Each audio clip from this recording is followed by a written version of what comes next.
nós denunciamos sistematicamente aqui a presença das forças imperialistas na Venezuela, toda a articulação com traços proto- e neofascistas que os Estados Unidos projetaram em figuras como Maria Corina Machado, Leopoldo Lopes, Henrique Capriles e toda a corja que coloca um boneco como Edmundo Gonzalez aqui como seu fantoche para disputar objetivamente as eleições na Venezuela. Então eu faria essa primeira observação porque em diversos outros momentos nunca se deixou de registrar, né, obviamente, toda a pressão dos Estados Unidos e as sanções, inclusive algo que eu sempre gostei de demarcar muito com relação às sanções, foi que todo o arcabouço jurídico institucional para o recrudescimento das sanções foi traçado durante o governo Obama, que já iniciou algumas delas, o governo Trump acentuou essas sanções e o governo Biden radicalizou até o momento em que a situação geopolítica internacional sofreu uma reviravolta e acabou tendo que projetar uma outra estratégia para tentar desmobilizar o governo da Venezuela. Agora,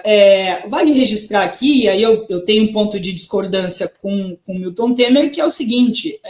eu entendo quando ele registra, né, uma diferença entre a Revolução Bolivariana e as figuras de defesa de Maduro, ou do que representou já a memória de Hugo Chávez, mas eu considero, né, que a Revolução Bolivariana, nesse sentido, para mim, já tem o seu fim decretado precisamente desde 2018, quando, obviamente, isso não vai ter uma data cabalística aqui, a gente não vai ter um ponto específico. Ela tem um processo de degeneração já desde a ascensão de Maduro ao poder, mas 2018 me parece um marco muito, muito relevante, que é o momento em que Nicolás Maduro,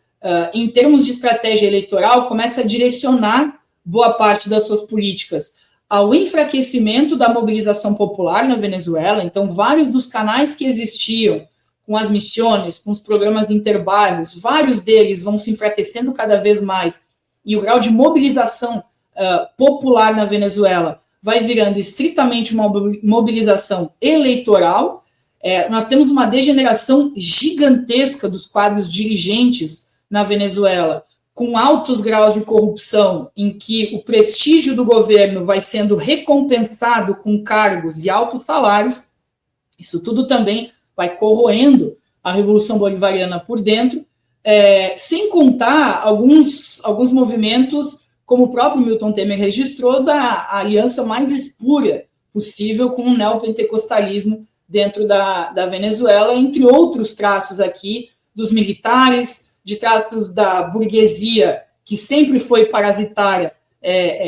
dentro da Venezuela, ainda mais agora trazida para dentro do regime bolivariano, e todos os traços que a gente viu, inclusive de duas medidas muito fortes que aparecem a partir de 2018, que são um forte programa de austeridade econômica, que congela os salários dos trabalhadores, e não tem reajuste, por exemplo, desde 2022, o salário está congelado em 126 bolívares, desde 2022, sem qualquer tipo de contrapartida à população venezuelana. Desde 2018, esse programa de ajuste já vem sendo perpetrado, em que os salários sobem muito pouco e os preços se multiplicam muito mais, deteriorando a qualidade de vida da população venezuelana. Nós temos movimentos também de reconversão e entrega muito forte de ativos estratégicos da Venezuela ao imperialismo. Todos os acordos com a Chevron, por exemplo, que foram celebrados desde 2020, 2021 e principalmente de 2022 para frente,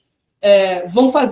formulando parcerias em que a Chevron vai ocupando cada vez mais espaços e se apropriando do excedente petroleiro venezuelano, sem a possibilidade que um dia a Revolução Bolivariana teve de converter parte desse excedente petroleiro em políticas específicas para a população. E veja que nem esse grau de subserviência ao imperialismo que o próprio governo Maduro vem conduzindo atualmente, consegue fazer com que a Venezuela tenha o mínimo de recuperação, inclusive nos moldes ou nos termos burgueses. Foram criadas, por exemplo, desde 2022, 5 zonas econômicas especiais, desde Isla de Tortuga, Isla de Margarita,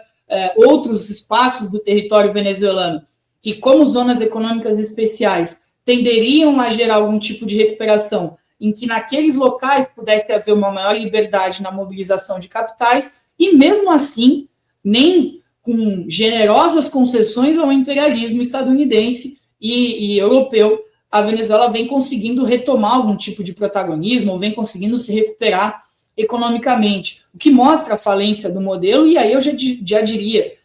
não cabe a mim aqui decretar de maneira cabal o fim da Revolução Bolivariana como um todo, mas são